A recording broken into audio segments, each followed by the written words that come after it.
ஜெய் ஸ்ரீ மாத்ரே நமக. ஜெய் குருதத், ஜெய் குரு பரசுராம். நமஸ்காரம். நான் கரூர்லேருந்து வல்சலா பண்ணிக்கிற பிரசன்ன ஜோதிடர். இன்னைக்கு நம்ம ராகு கேது பயிற்சியோடைய பலன்கள் சிம்ம ராசிக்கு எப்படி இருக்குன்னு பார்க்க போகிறோம். இந்த ராகு கேது எப்போ பயிற்சி ஆகுது அப்படின்னா, திருக்கணிதப்படி 2025 மே மாதம் 21ஆம் தேதியும், வாக்கியப்படி 2025 ஏப்ரல் மாதம் 26ஆம் தேதியும் ராகு மீன ராசியிலிருந்து கும்ப ராசிக்கும், கேது கன்னி ராசியிலிருந்து சிம்ம ராசிக்கும் பயிற்சி ஆகுது. இந்த ராகு கேதுகள் எப்பவுமே வக்ர கிரகங்கள்ங்க. இப்போ இந்த குரு சனிலாம் இருந்துச்சு அப்படின்னா ஒரு 5 மாத காலம் வக்ரமா இருக்கும்.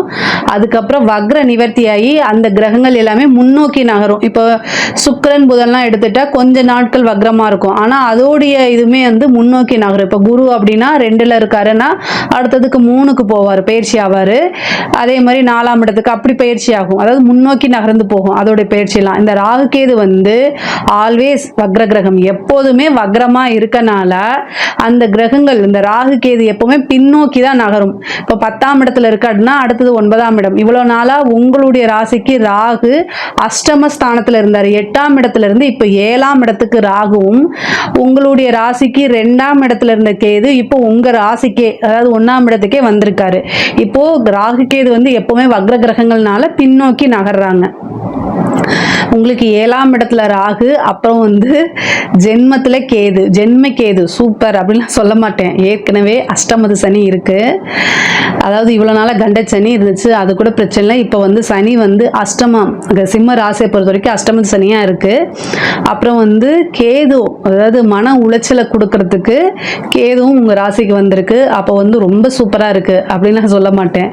பட் ஆனா பொறுமை, தெளிவு, ஒவ்வொரு விஷயங்களையும் எப்படி ஹேண்டில் பண்ணணுங்கிற தெளிவு, நிதானம், இது எல்லாமே ரொம்ப ரொம்ப தேவை. இதுக்கு என்ன பண்ணணும் அப்படின்னா மெடிடேஷன் பண்ணணும். உங்களை சுத்தி, அதாவது உங்களுக்குன்னு நம்பிக்கைக்குரியவர்கள் நல்லவர்கள் இருப்பாங்க. உங்களுடைய வளர்ச்சியை தன்னோட வளர்ச்சியா நினைச்சு மகிழ்ச்சி அடையக்கூடிய நபர்களை தேடி கண்டுபிடிச்சு அவங்க கிட்ட ஒப்பீனியன் கேளுங்க, சரிங்களா? அது உங்க பெற்றோர்களா இருக்கலாம் அல்லது நண்பர்களா இருக்கலாம், யாரா வேணா இருக்கட்டும். இப்போதைக்கு உங்களுக்கு அவசியமானது அந்த ஒரு நபரை தேடி கண்டுபிடிச்சு வச்சுக்கிறது தான், சரிங்களா? இந்த 1.5 வருஷ காலகட்டம் மிகப்பெரிய லெவல்ல கஷ்டங்கள் அப்படிங்கிறது தாண்டி வரணும்.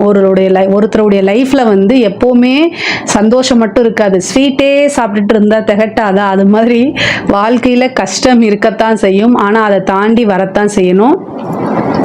ஸோ இந்த 1.5 வருஷத்துக்கு இப்போ ஒரு சிலர்லாம் சொல்லுவாங்க கேது சூரியன் வீட்டில் இருக்குது, ஸோ அப்போ சூரியன் வீட்டில் அது நெருப்பு, அப்புறம் சூரியனுக்கு மீது, அப்படிலாம் கிடையாது. ராகு கேது எப்போவுமே அதாவது ஜென்மத்தில் வந்தால் கஷ்டம் தான். நம்ம மனசை சுக்குநூறாக உடைச்சிட்டு அதுக்கப்புறம் தான் போவாங்க. அவங்களுடைய வேலையை அவங்க செவ்வனே செய்வாங்க. நிறைய பேர்த்துக்கு சிம்ம ராசியில் இருக்கவங்களுக்கு கிட்டத்தட்ட ஒரு 10 நாளுக்கு முன்னாடியே தெரியும் இந்த ராகு கேது பயிற்சியோடைய வேலை நல்லாவே தெரியும். இதுல மகம், பூரம், உத்திரம் இந்த நட்சத்திரக்காரர்கள், முக்கியமா உத்திர நட்சத்திரத்துல கேது ஃபர்ஸ்ட் வரும்போதே அதோடைய வேலையை காமிச்சிருவாரு. ஸோ மெயினா மன ரீதியா நிறைய கஷ்டங்கள்லாம் இருக்கும். இந்த கஷ்டங்களை தாண்டி வர பழகிக்கங்க. மெயினா ஒரு விஷயத்த பர்ஃபெக்டா செய்யணும் அப்படின்னு பிளான் போட்டு வச்சுக்கணும். நீங்க பிளான் போட்டு வச்சுக்கிட்டு செயல்படக்கூடிய நபர். அந்த பிளான் எல்லாம் இப்ப செல்லாது. நான் சிரிக்கிறேன்னு நினைக்காதீங்க. அதாவது துன்பம் வரும் வேளையில் சிரிச்சு கடந்து வர பழகிக்கணும். அதனால நான் சிரிக்கிறேன், வேற ஒன்றும் இல்லை. எல்லாருமே இந்த ராகு கேதுவோடைய பிரச்சனைகள்ல இருந்து கஷ்டப்பட்டு தான் முன்னேறி வருவாங்க. அதே மாதிரி பழகிக்கங்கன்னு சொல்றேன். பொதுவாகவே சிம்ம ராசிக்காரங்க நல்ல இன்டெலிஜென்ட்டா இருப்பீங்க. நீங்க நல்ல நாலேஜ், நல்ல நிர்வாக திறமை உங்களுக்கு இருக்கும்.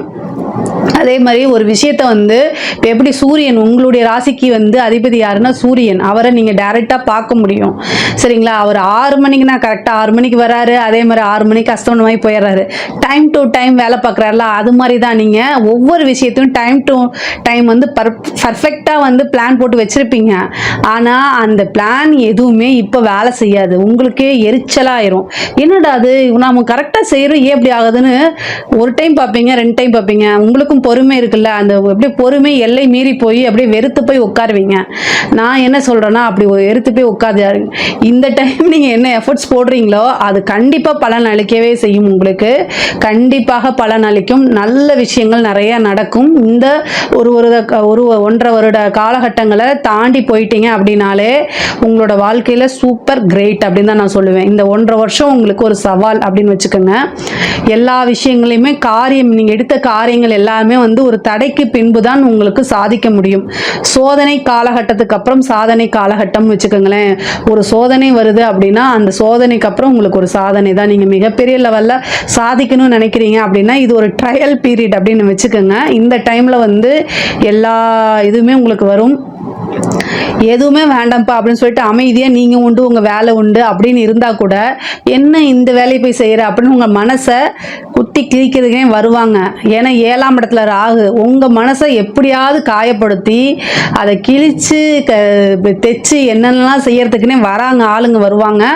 அவங்க கிட்டேருந்து நீங்கள் என்ன செய்யணும், தூரம் ஓடி போய் ஒளிஞ்சுக்கணும். இந்த டைமில் அவங்க இதுக்கவெல்லாம் முடியாது, அமைதியாக கடந்து போய்க்கணும், இல்லைன்னா ஒளிஞ்சுக்கணும், மறைஞ்சு வாழ்ந்துக்கணும். அப்படி தான் நீங்கள் இருந்துக்கணும். உங்களை சுற்றி நிறைய பேர் பொதுவாகவே சிம்மராசிக்காரங்க பர்ஃபெக்டாக இருப்பீங்க, எல்லாத்துலேயும் ஈஸியாக ஜெயிக்கக்கூடியவங்களாக இருப்பீங்க. ஆனால் என்ன அப்படின்னா உங்களுக்கு அதுலேயே உங்களுக்கு 7 6 நபராக இருக்கார். அப்போது உங்களுடைய ஆப்போசிட்டில் இருக்கவங்க ஒரு நண்பர்களாகவும் இருக்கலாம், அல்லது உங்களோட வேலை பார்க்குற இடத்துல ஒரு ஃப்ரெண்ட்ஸாக இருக்கலாம். ஆனால் அவங்க உங்கள் மேலே எப்பவுமே ஒரு ஜெலஸாகவே இருப்பாங்க. இதை நல்லா ஞாபகம் வச்சுக்கோங்க. உங்களுடைய எதிரிகள் யார் அப்படின்னா உங்கள் கூட இது பண்ணுறவங்க தான். ஸோ நீங்கள் சாமிக்கிட்ட ஃபஸ்ட்டு என்ன வேண்டிக்கங்க அப்படின்னா, என்னுடைய நண்பர்களை பார்த்துக்கோ, நான் எதிரிகளை, ஏன்னா உங்களுக்கு கண்ணுக்கு தெரிஞ்ச எதிரியை நீங்கள் ஹேண்டில் பண்ணிட முடியும். கண்ணுக்கு தெரியாத எதிரியை எப்படி ஹேண்டில் பண்ணுவீங்க? இதனால் கடவுள் வழிபாடு பண்ணுங்க. இறை வழிபாடு மட்டும்தான் உங்களைய நிம்மதியாக காலத்தை கடத்திட்டு போகிறதுக்கு உதவியாக இருக்கும். இந்த காலகட்டங்களில் ஒவ்வொரு ஞாயிற்றுக்கிழமையும் நீங்கள் என்ன பண்ணுங்கள், 4 to 6 சரபேஸ்வரர் வழிபாடு பண்ணுங்கள். சரபேஸ்வரர் வழிபாடை எவ்வளோக்கு எவ்வளோ பண்ணுறீங்களோ அவ்வளோக்கு அவ்வளோ நல்லது. முக்கியமாக பொதுவாகவே சிம்ம ராசிக்கு பார்த்தீங்கன்னா 2 தெய்வம் பூர நட்சத்திரத்தில் இருக்கனால நீங்கள் அபராஜிதா அப்படின்னு சொல்லக்கூடிய பிரித்திங்கிரா தேவியும் வழிபாடு பண்ணலாம். அதே மாதிரி சரபேஸ்வரர் வழிபாடும் பண்ணலாம். பூர நட்சத்திரத்திலே அவங்க இருக்கனால அந்த தேவி வழிபாடு சொன்னேன். ஆனால் பொதுவாக சிம்ம ராசிக்கு சரபேஸ்வரர் வழிபாடு ரொம்ப ரொம்ப சூப்பர். நீங்க எந்த அளவுக்கு வழிபாடு பண்றீங்களோ அந்த அளவுக்கு கண்டங்கள்ல இருந்தும் மன கஷ்டங்கள்ல இருந்தும் கடந்து வரத்துக்கு இந்த தெய்வம் உறுதுணையா இருக்கும். தெய்வ வழிபாடு தான். திக்கற்றவர்களுக்கு தெய்வமே துணை. ஸோ திக்கற்றவர்களுக்கு தெய்வமே துணை. அதனால இந்த விஷயங்கள் எல்லாம் கடந்து வரணும் அப்படின்னா தெய்வ அனுகூலம் உங்களுக்கு தேவை. தெய்வ வழிபாடு பண்ணுங்க. முக்கியமா மெடிடேஷன் பண்ணுங்க. எவ்வளோ மன கஷ்டங்கள் இருந்தாலும் நீங்க சொல்ல வேண்டியது இதுவும் கடந்து போகும் அப்படிங்கக்கூடிய ஒரு வார்த்தையை சொல்லிக்கங்க. ஏன்னா உங்களுக்கு நல்ல டைம் வரப்போது, நிறைய சாதிக்கக்கூடிய அமைப்புகள் எல்லாமே இருக்கு. அதனால இந்த கேது உங்க ஜென்மத்தில் இருக்கும்போது சந்திரன் மேல கேது அப்படிங்கும்போது மன ரீதியா பிரச்சனைகள் இருக்கு. அதே மாதிரி தாயாருக்கு பிரச்சனைகள் இருக்கு. தாயார் வழி சொத்துக்கள் வரும். தாயார் வழி இருக்கக்கூடிய ப்ராப்பர்ட்டிஸ் எல்லாம் இவ்வளவு நாளா பிரச்சனைகள்லாம் இருந்தா அது எல்லாமே சால்வ் ஆகும். அதே மாதிரி தாயாருடைய தேக ஆரோக்கியத்துல ரொம்ப கவனமா இருக்கணும். தாயாருக்கு உடல் ரீதியாவோ அல்லது ஆயுள் ரீதியாவோ பிரச்சனைகள் இருக்கு. அதனால இந்த தெய்வ வழிபாட்டை பண்ணிக்கங்க. 7ஆம் வீட்டில் இருக்கக்கூடிய ராகு என்ன பிரச்சனையை கொடுப்பாரு அப்படின்னா, உங்களுக்கு லைஃப் பார்ட்னரா இருந்தாலும் சரி அல்லது பிசினஸ் பார்ட்னர் இருந்தாலும் சரி, அவங்க கிட்ட இருக்கக்கூடிய நன்மைகளை எடுத்துட்டு தீமையை மட்டும் உங்களுக்கு தெரியற மாதிரி வைப்பாரு. அவங்களுடைய வாக்குவாதம், சண்டை சச்சரவுகள், பிரிவினை அப்படிங்கிறது உறுதியாக இருக்கு. அதனால கவனமாக இருக்கணும்.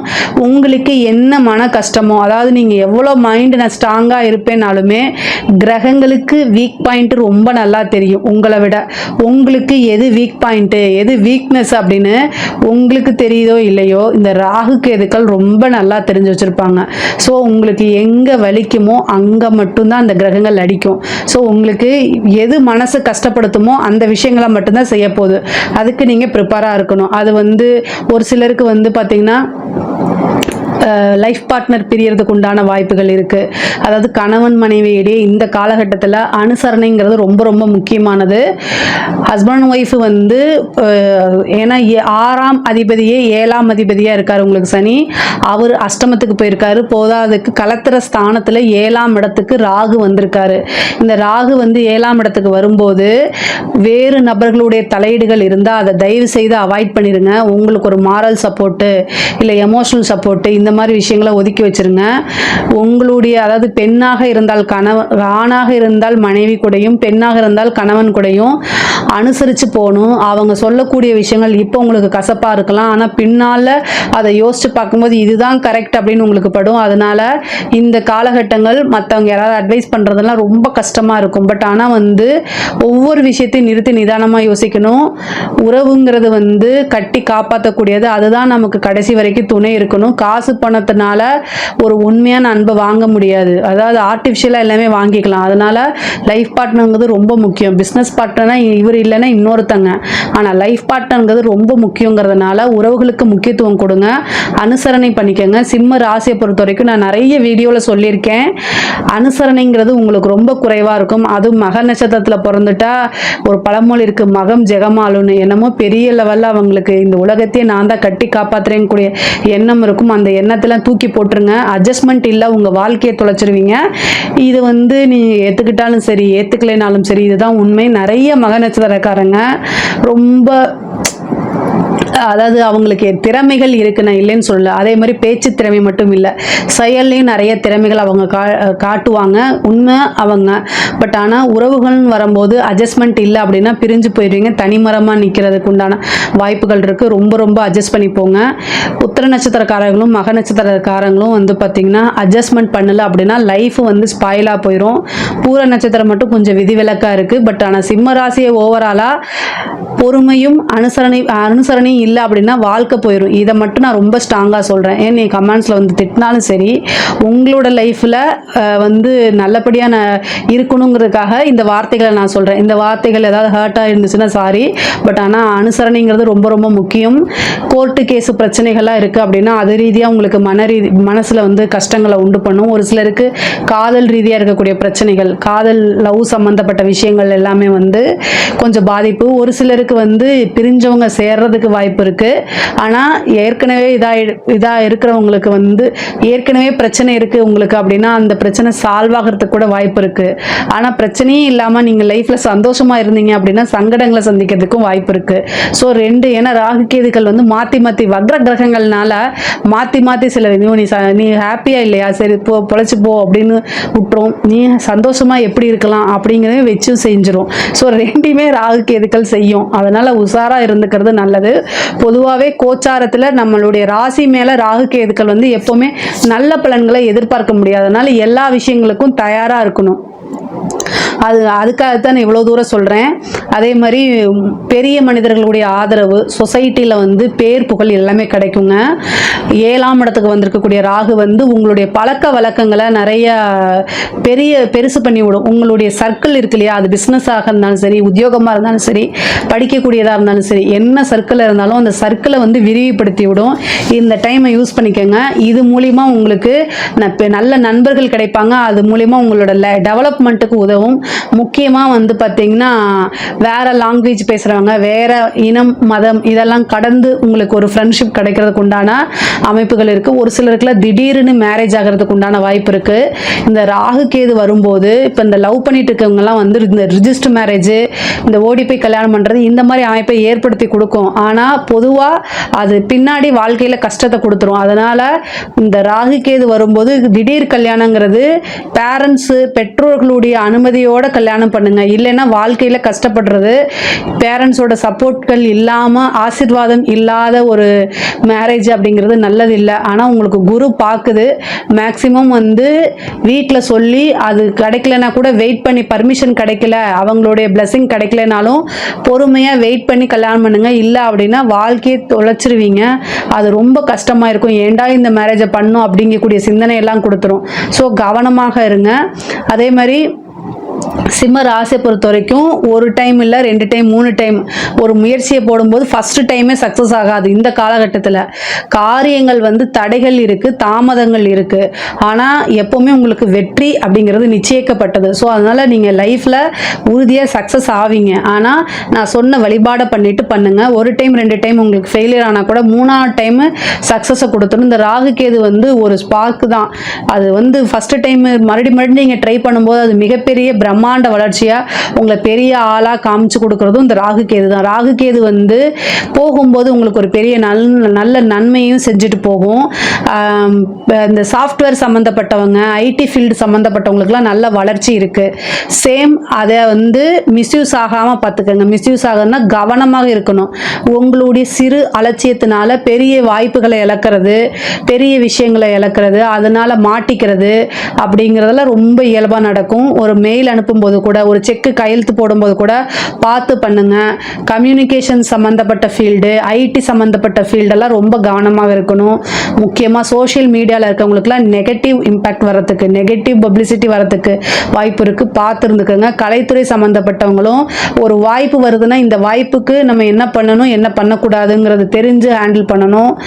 அதே மாதிரி வந்து நெகட்டிவாக உங்கள் மேலே பப்ளிசிட்டி வர்றது, உங்கள் மேலே வந்து தேவையில்லாத அவமான அசிங்கங்களுக்கெல்லாம் ஆளாகிறது, இந்த மாதிரி வரத்துக்கு வாய்ப்பு இருக்குது. கவனமாக இருக்கணும். ஆனால் கலைத்துறை சம்மந்தப்பட்டவங்களுக்கு எனக்கு நெகட்டிவாக பப்ளிசிட்டி ஆனால் போதும்னு நினைக்கிறவங்களுக்குலாம் நல்ல வளர்ச்சி தான்.